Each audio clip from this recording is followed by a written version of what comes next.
Well, today jurors heard how Alex Murdaugh ran a chaotic law practice. His paralegal, ultimately the one to discover what that chaos was covering up. Right, and we told you at the top of the show that was millions of dollars, according to the state, in missing money. Now let's head out to investigative reporter Ann Emerson, who was in court today and breaks it all down for us. Hey, Ann.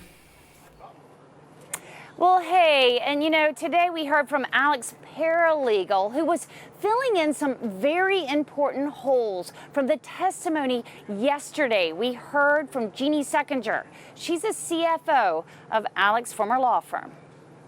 So I knew it wasn't right. Could Alex Murdaugh be stealing money from the firm? Alex paralegal had a bad feeling, so she went to her boss, the CFO of Alex's former law firm, Jeannie Seckinger.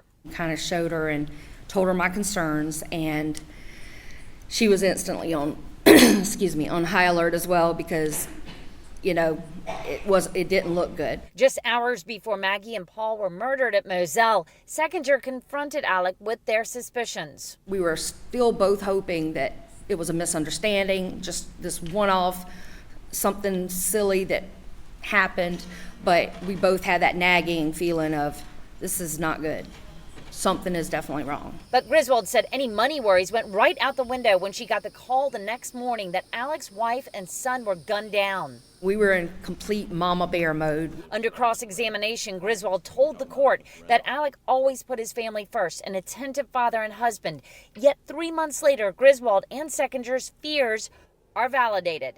Alex is confronted by the law partners. He resigns, but the jury only hears that he apologized to Griswold from rehab. Can you read just that one sentence starting where my finger's pointing that the defendant sent to you? The worst part is knowing I did the most damage to those I love the most. Well, and sources tell us that the man accused of assisting Alex in that botched suicide attempt could be testifying here later this week. Ladies and gentlemen, we have to evacuate the building.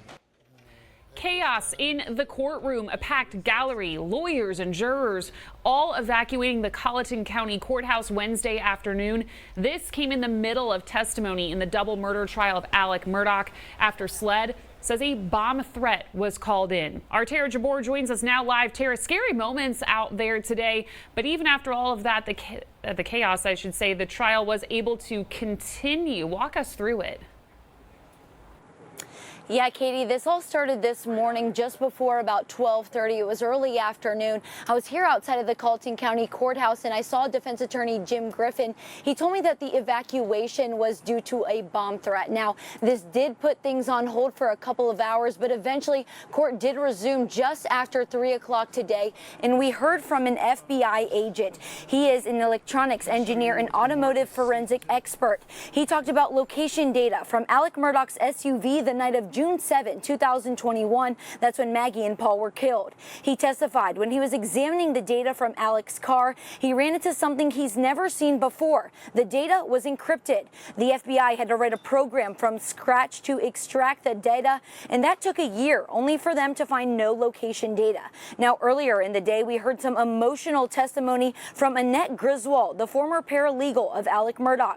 She walked us through finding out about the stolen money and remembers the exact moment she put it all together. A check kind of floated like a feather to the ground, and when I bent over to pick it up, I saw the check and what it said and had on it, and I instantly became very upset because it happened to be one of the checks from the Ferris case that didn't exist.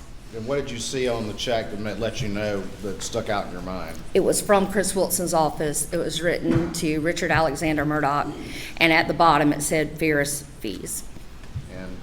And it was dated March. And so what did you realize at that point? I said, he's been lying this whole time. This was not the only drama in court today. Let's go back now to the bomb threat we talked about earlier. Initially, Judge Newman did not tell us why we were being evacuated. Alex Murdaugh was quickly placed into a van and taken away from the area, and so were the jurors. Now, several agencies, including the Carlton County Sheriff's Office and SLED, rushed to the scene, but there was already a heavy law enforcement presence here because this is such a high-profile trial. Now, SLED did send a statement that read, quote, "A bomb threat was received by the Carlton County Courthouse personnel.